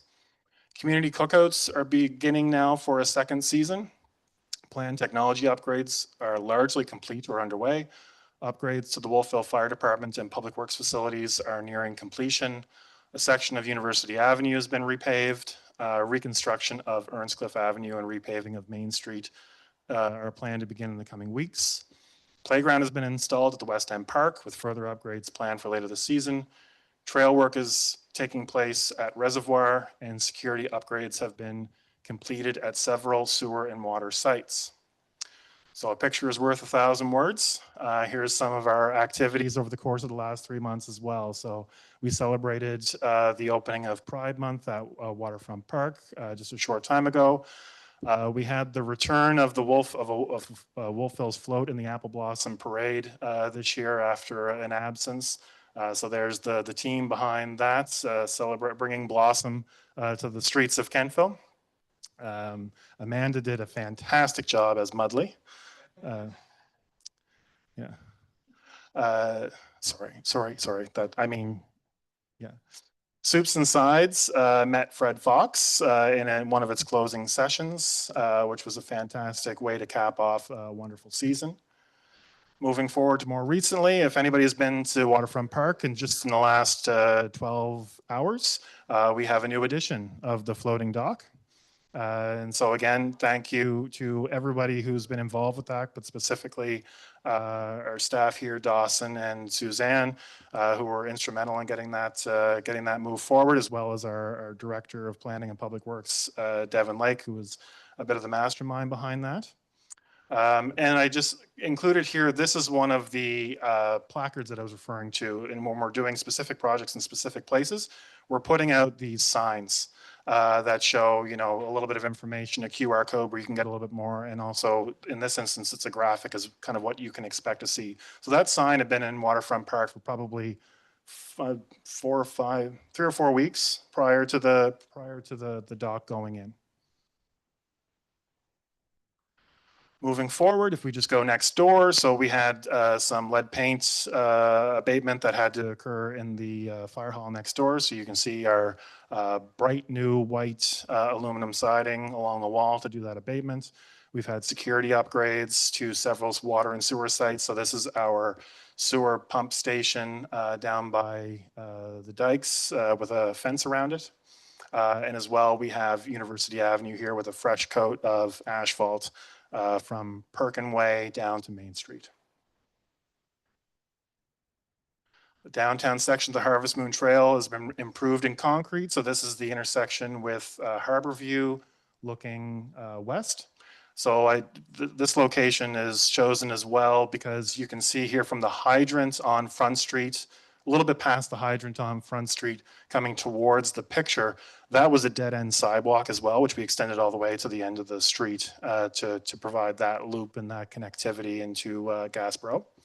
Right below that is the newly installed playground at the West End. So there's 3 pieces of equipment installed there now, accessible equipment as well, with more to come over the coming seasons. So some additional trees, drainage, actually a trail to be able to walk through the park, things of that nature will be coming as well. And again, this is just down the street on Sterling. So this is another one of those poster boards that have been put up in key locations around the town to give folks who live in that area or visit that area an indication that something more is occurring.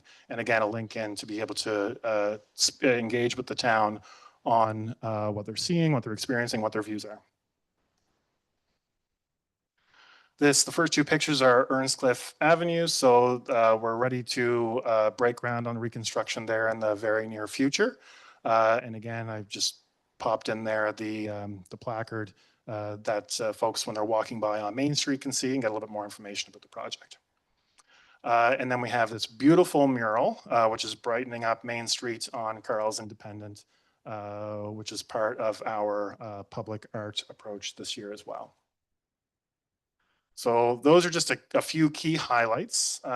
Moving into some observations and potential risks as we move forward. Despite efforts to include more routine operational work in this year's ops plan, not all core activities are captured and they continue to require significant staff time. So no matter what we do, we're never going to be able to fully commit to paper everything that we do in the run of a day, week, or month. So we still have to keep up with those core activities. The town is investing in its relational approach through staff training and practical applications. This requires time to reflect, build those skills, learn from experience, and then make those adjustments as we move forward in how we work with each other, work with the community, work with council, and work with any volunteers or contractors or anybody that we work with on a daily basis. As you're already aware, some project tenders and quotes have exceeded budget estimates. So staff will continue to monitor these variances and evaluate mitigating options as the fiscal year progresses. And despite forecast uncertainty, another hot, dry summer is expected, which will likely have some form of implication for us as we move forward. Contractor availability requires ongoing management as competing demands, weather, labor, and material availability can affect schedules. And while the town is close to full staffing, knock on wood, workloads remain at capacity. Non-union staff are managing multiple initiatives, and unionized staff are fully committed to maintaining our existing service levels, which limits capacity for new or unexpected or less urgent work. So that's just part of the life we live in trying to get a fairly ambitious work plan done. The town's relational iterative approach relies on engagement, piloting, feedback, and evaluation, which can lead to unexpected outcomes. So this is, I just want to pause here for a second. Whether it be things like the Safer Streets Initiative or whatever else we're doing, the approach we're taking is intended to be engaging. It's intended to be iterative. It's intended to learn from trial and feedback. That can be uncomfortable for us. It can be uncomfortable for you. It can be uncomfortable for our residents, because quite frankly, it's a way of local governments and government working with its community that is a little different than the typical experience. So we can sometimes expect to be received in a way that is more reflective of what the community expects, which is, oh, this decision is done and you're just doing some kind of pro forma activity with us, when what we actually are doing is meaningful engagement, trying to meet people where they are. So we're learning from that experience as we go, and just trying to continue to build that relationship with our community as we work through this stuff. So community's learning, we're learning, you're learning, we're all learning as we move through these pieces. And with multiple initiatives underway, the town must actively manage scope creep to avoid delays, added costs, and shifting expectations. So that's where I can't not talk about Banny for a moment. I apologize. But again, this is the environment we live in, where we have the illusion of strength, where there isn't always the illusion of control over our environment where we don't have it. The reality that a lot of what we do is not linear.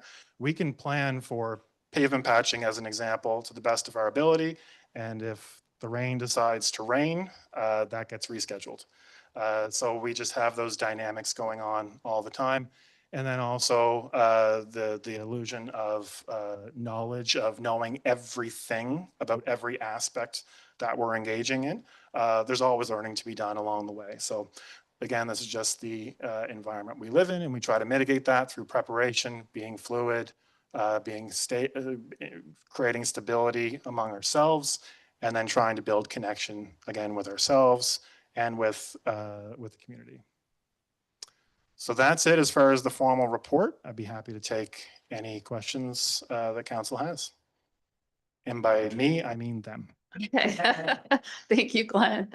It's certainly heartwarming to hear everything that we're doing. I just feel proud to be sitting around this table with everyone here. So I'll open it up to questions. Oh, Mayor McGinn. Just one question. I think when we went along this one the last time, just on the reporting structure, where we have the words ongoing and that little symbol of, I hate to use the word, but like it, because some of the communication plan, for instance, or whatever, it's never ending. Yeah. So although we probably don't want to write never ending on there, because that's kind of daunting.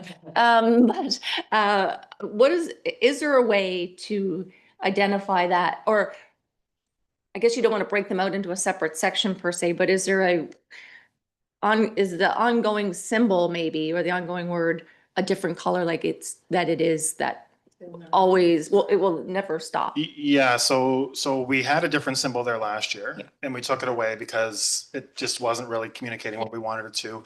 What we're intending on doing this year in terms of report is those items that are just continuous, for lack of a better term, reporting on and communicating that at the end of the year. Okay. Of essentially saying like, what this is everything that's in progress in Yeah. that way, which are a number of things that will be finite and will end, and are a number of things that will never really truly end. And then at the end of the fiscal year, we can communicate on exactly that. Like these are projects that have transferred from in progress to complete. And this is the subset of in progress that is never going to be complete or is transferring into next year's ops plan. Gotcha. Okay, thank you. So that's more of an end of the year thing. Yeah, okay, got it. Thank you. Counselor Palmer. Thank you. Thanks, CAO Horn. First of all, I like the report. I think it's a really good report. I think it lays it out pretty good. That's pretty nice. I got a couple of quick questions on it though, if you don't mind. The MPS that we sent into the province, when do we, like that's, I think 30 days or 60 days? 60 days? And when do we send it in? I'll let Mark maybe report on that. No, we didn't. No, we didn't. To answer the question, we did submit shortly after council approved it, and it's been with the province for some time. We've got an early indication that it's all good. There's a couple little details around the statement of provincial interest on agriculture that is being reviewed. But the feedback we got was generally that it's going to get approved with potentially a small tweak here and there regarding agriculture. But we're expecting that approval to be within July. We don't have a set date, but within this month. Okay, thank you. The other next question I had, it is Devin's not here, but I'll probably Dawson's going to get this one, I'm guessing. When do we expect the crews here to start on Main Street? I know you don't know, but and the other one would go with that. I'll put you on the spot. And how long is it going to take them? So the contractors have been lined up. They're delayed from other Windsor. municipal streets Yeah. in other towns that Yeah. have got delayed. We're hoping they're going to start within the next 3 weeks. 3 weeks, The timeline for the western section of East Main from Maple to Victoria, we had to do catch basin assessments on everything in there for our stormwater system. So it is going to be a little more time just to rebuild all those catch basin structures. They were made out of steel corrugated pipe, so we'll be replacing every one of those with a concrete structure before the curb goes in. So the majority of the work will be the storm system through there, which is greatly needed in that area because of how flat it is. Mhm. So yeah, we're hopeful it's going to start by mid to late July, and it will start as far as the east end of Main Street. That's only a couple of days work. The storm system's good. The curb is good. It's just a mill and pave from town boundary to Maple. Most of the work will be from Maple to Victoria. Yeah, sure. Okay, that one makes sense. Okay. So you think we'll have it done? You think we'll have it done this year, this season? Oh, I'm pretty confident it'll be done this year. Okay, thank you.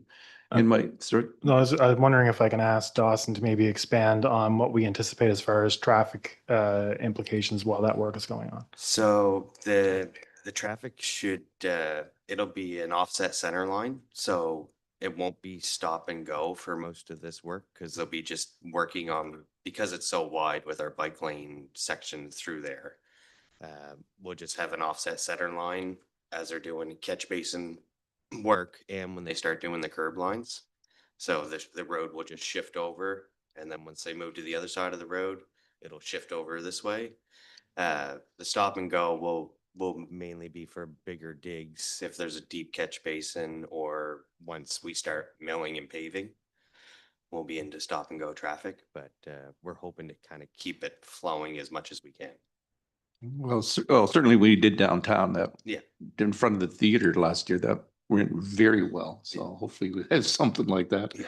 But I know everybody's anxious to get it started, and I know it's not going to be a day. I know that for sure. And the third question I have, and I just, the Safer Streets Initiative, I gotta say, I haven't heard very much from the public about it, so I really haven't. So have you, it seems to go well. Is there any comment you want to make about that?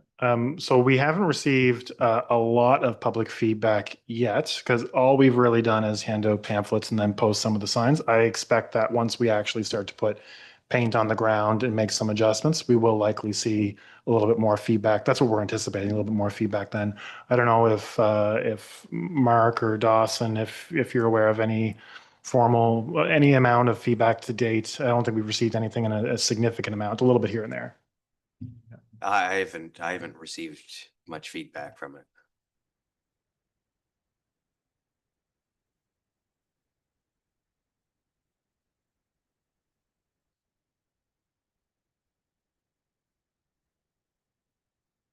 Mayor McKay. Thanks. I think I just wanted to give a shout out to all the things that are being done. I really like the idea of the offset on the Main Street. And I think the individuals who live on Main Street with all that stormwater upgrades happening there will be very pleased with that, because we heard that a lot, I think, during our campaigning time. So thanks for putting that into that scope of work. And all the other things, like the West End Park looks fantastic, and lots of compliments on that. Just, yeah, it's been, I had a conversation with one of our Public Works individuals, Mr. Whitman, and he said, this has been a great year to work. Everybody has, we put out a really high level, a lot of plans out there, and that the team has really rallied together to get those things done, and everybody is really keen to go to work and get the stuff done. So I'm pleased with us putting forth the plan, but I'm really pleased with the team actually coming together and getting that stuff done and really rallying around it. So thank you for doing that. Appreciate it. Councillor Williams. Yeah, it's really a question about the access for people who live on Main Street when the work is going on their side, and they want to get in or out of their driveway. That presumably will still be allowed, even though it may be more difficult than usual. Yeah, so the driveways will be the last piece, and each resident will be notified when essentially there'll only be a small window when they won't be able to get out of their driveway. We're not going to do every driveway down one whole side at the same time. We'll do the intermittent curb pieces in between, and then they will be notified personally at their door saying, we're digging out the end of your driveway today. Curb will be put in today, and you'll be able to drive over it tomorrow. Councillor Elliott. Thank you. I just want to assure you that anytime there's been road work done on our street, but especially last summer, the staff were fabulous about a warning, this is going to be this way, you might want to park on Queen Street, or they were just super. And then I had a question, Dawson, around those storm drains on Main Street. What about cyclists? I heard a fair amount of complaints about them being dangerous for cyclists. You're working on that, right? So that was part of this project, was to elevate.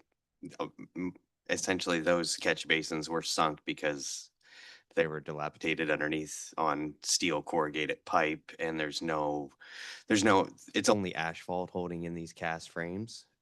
With the new concrete curb, as you know, on East Main, the curb is asphalt, and in some places there is none at all.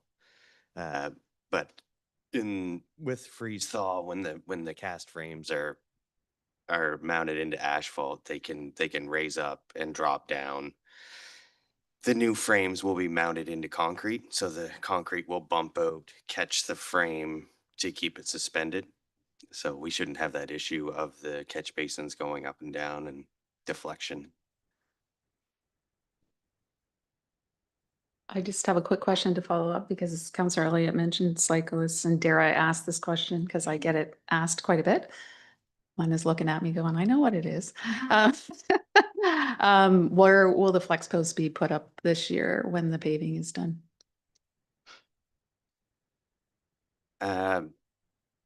We don't really have a timeline on that. I'm not sure, it may be later in the year by the time we get all the paving done, and then we'll still need to paint at that point. We're just kind of playing it as we go right now. I'll just add to that to give some reassurance. So this year will be we'll see as we go year based on the operational and capital priorities, but the flex post will return. Yeah. Yeah. But Councillor could I just clarify? What about the west end of town? Like when, Yeah. So the transmission line is going in soon as well, right? Yeah, so the transmissions lines going in, plus we have Earnscliff. So we all have almost the same amount of work on the west end this year as well, because milling and paving will be happening, as part of the transmission line project. So we were just kind of delaying everything while we work on the east and the west, and then being able to roll out everything at once it's completed. Is that the same contractor? No. So there's the Earnscliff and the transmission line are two different contractors. Yes. Councillor Vinnie Kirk? Did you say that the work on East Main was going to start at the end of town, or is it going to start at the Victoria end? They're essentially two different, it's all one project, but they're two different projects, because from Maple to Victoria is a stormwater project with curb installation too. Town boundary to Maple, by the time paving contractor comes in and tells us when they have their availability to start, it may only take a few days from town boundary to Maple to resurface that whole thing. And then it'll be a slower process rebuilding that surface up from Maple to Victoria. You're going to start at Maple and come down to Yeah, Victoria? yeah. Okay, thank you.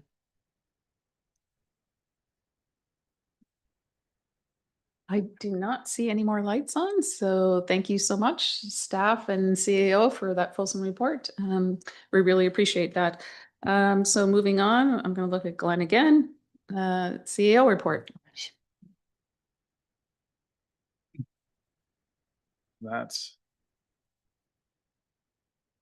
Oops.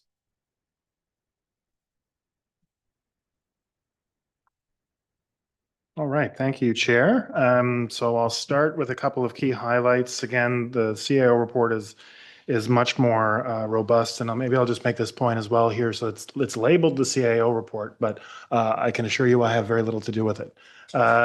So this is really a reflection of everything that our staff are doing. So in this instance, it's going to be somewhat of an expansion on the ops plan. But from the work itself to the compilation of it, which is done by our directors feed into our manager of communications strategic initiatives, Barb Shaw, who actually drafts the report. To give kudos and flowers to where it belongs, it's very much a staff report. My involvement with it is just kind of signing off at the end. So just wanted to acknowledge staff in the development of this. On the fire department, year to date, we have now 113 incidents logged. This would have been as of a couple of weeks ago, so that number is ticking upwards almost every other day, with approximately 2,000 volunteer hours logged by our volunteer fire department as well.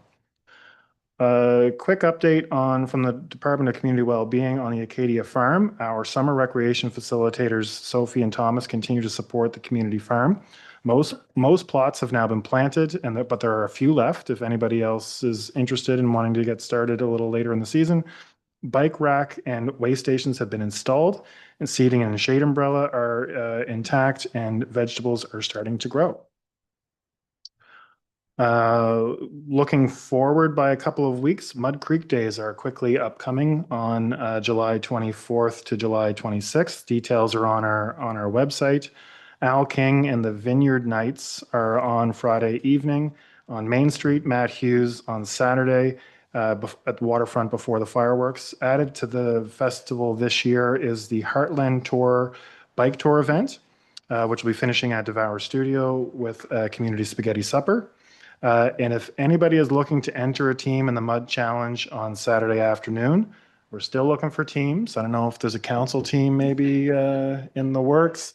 And all proceeds go to the Mudley Fund. So, I mean, who can really say no to the proceeds going to the Mudley Fund?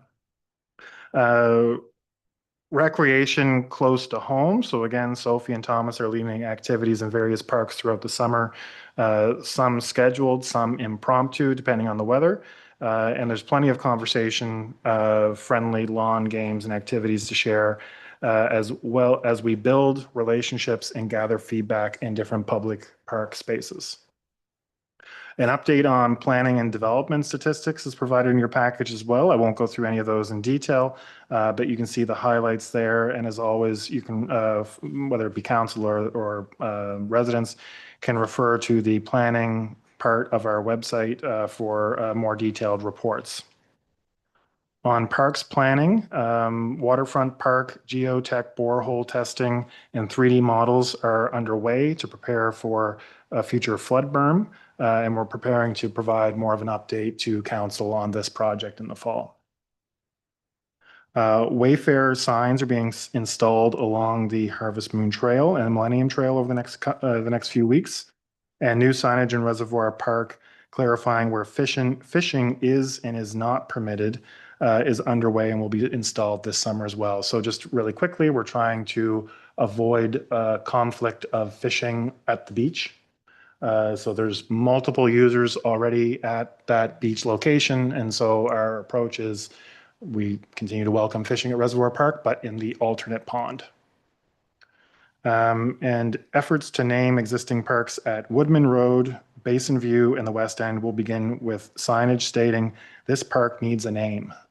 So our naming protocols, newly approved policy around naming protocols will apply, but we're trying to inspire the local community to provide us with some suggestions for that as well through encouraging that suggestion of names right at the parks.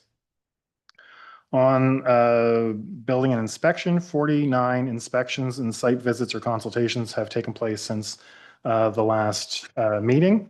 And a permit has been issued for a new ice cream parlor, which is actually now open. So I'd like to welcome Ice Cream on Elm to Wolfville. I know I expect my family will be making its contribution to Ice Cream on Elm in the coming warm summer days.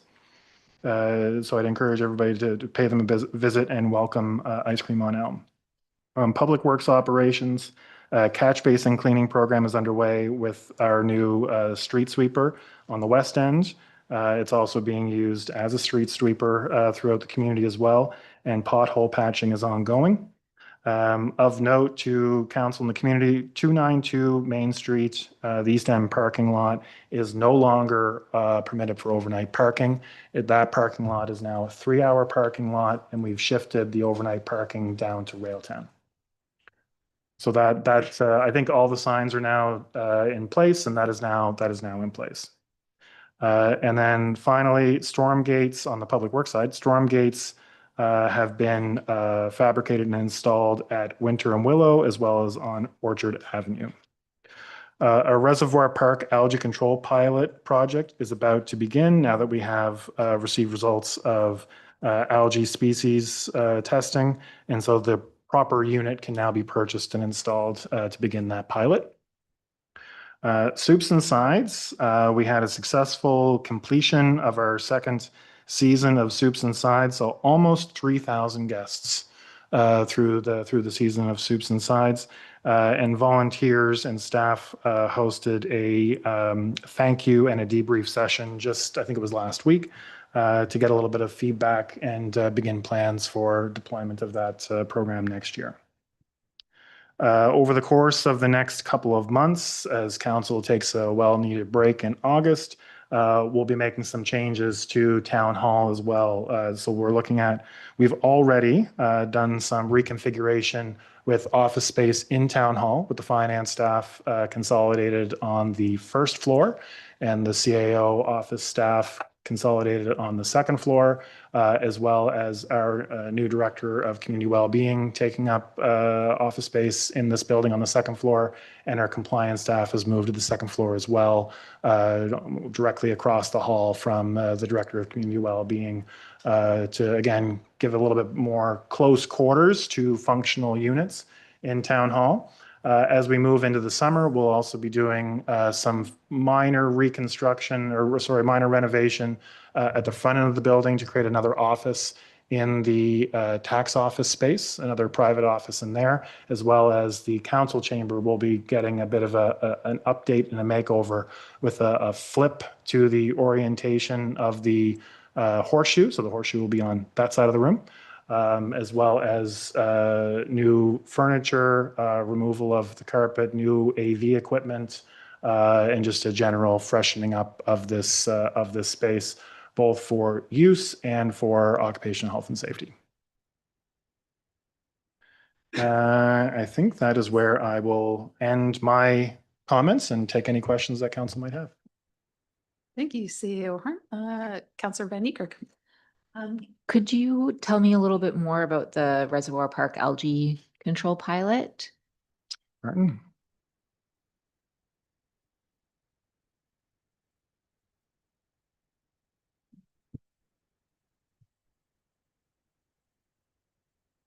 So we're looking into putting in a pulsar unit, so it sends pulses out that disrupt the algae formation. But we needed to collect samples, as I think Glenn mentioned there in his report, to tell what exactly we're dealing with for algae species. When that report came back, as far as the bad algae, there was none in it at the time, very minimal. There was probably, I think, about 10 species in that Reservoir Park. But that pulsar unit, we needed to have dialed in or calibrated so that it would attack the species that we wanted to attack and not affect the others. So we're looking at just piloting this program for this summer to see if it works, and then possibly maybe rolling it out in the other pond as well in the following year. So this pilot will use one of the ponds or cells for our control, and then we'll pilot the other one to see if what effects we're having on using this pilot program. Okay, cool. So when was the testing done? That testing was done probably 3 weeks ago. Now we do have Katy University also testing. Okay. I think they do it like twice a week. They're up there testing. Okay, So that's good. So if there were bad forms of algae in the pond, then we would know about it. absolutely right away. And we would shut, if it was a health concern, we would shut the park down. Okay, great. Thank you. Pardon? So when does it start? Well, we still have to order the equipment, and that would have to come in, and we have to commission the equipment and install it. So we're probably still looking at a month or more, depending on shipping. Councillor Butler. Just a quick question. As I was going through, will a report or an update be coming our way about the scooters? Because we just introduced helmets and that stuff for this. I figure it's in the middle of it's the beginning really of the season of it, but I've noticed a lot more helmet use. Well, so it depends on the age group actually. But just I was wondering if an update was going to come back to us about how that all went. I don't have an answer for that. I will touch base with the appropriate staff and we'll bring something back. I believe, though, I stand to be corrected. I believe we've been reporting those types of issues through both police advisory and accessibility, maybe. So I don't know if a report will be coming back to committee of the whole. It might be to one of those other committees. Yeah. Okay. Counselor Elliott. I'm not sure exactly where this came in the report, but there was mention of a leadership community of practice. And I find that really interesting as a, well, all kinds of positive reasons. But the word you used was enlightening. And I just wanted to say that I hope you will let us know what the enlightenment consists of as it goes along.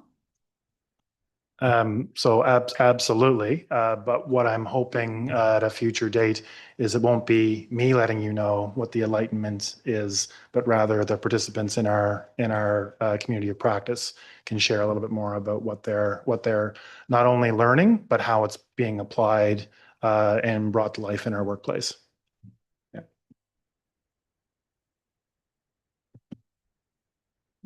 I don't see any more lights on, so thank you so much, CEO. And we will move on to committee reports, internal accessibility advisory committee. Counselor Elliott, is there anything to add? Just that Accessibility Week went really well and the videos that the community participated in were well received. So it was a Thank you. positive. Yeah, they were good. Thank you. Are there any questions? Oh, thank you. Move on to source water protection. We've just had a fulsome discussion. Counselor Williams? Yeah, I really don't have anything to add to what we've already discussed. I'll just ask if there are any questions. I don't see any, so we'll move on. External committee reports, Annapolis Valley Trails Coalition, Counselor Williams. Yeah, there was a really rather poorly attended meeting a month or so ago. And it's clear that there has to be some input from people who hold the purse strings to get together to knock out how it's going to be funded differently from how it is now. Other than that, I walked the newly finished portion of the Harvest Moon Trail at the east end beyond Grand Pré in Parmenter country. And it really is a very nice bit of trail. And there's some very interesting plants there that I noticed that you rarely find elsewhere on the trail. And it goes right beside a huge eagle nest. So if you want to see another eagle nest, use that. I'm only sorry that there isn't a car park at the far end. There's really not much room for one. It's unfortunate, but there we are. But so people in effect park at Wolfville or Grand Pré and zip up there and back. There's not much opportunity to park up there and come westwards. Thank you for that. I do look forward to renting some e-bikes from the Rec Hub and taking my visitors there and extending the trail. So thank you for all of that, Councillor Williams. Are there any questions? All right, I don't see any, so we'll move on. Valley Regional Services, Mayor McKay. Yeah, as submitted. Okay, are there any questions? Okay, seeing none, we'll move on to WBDC, Wolfville Business Development Corporation, Councillor Palmater. Pretty much as submitted. I will add that we have presented the award to Carl from Carl's Independent Grocer as Business of the Year.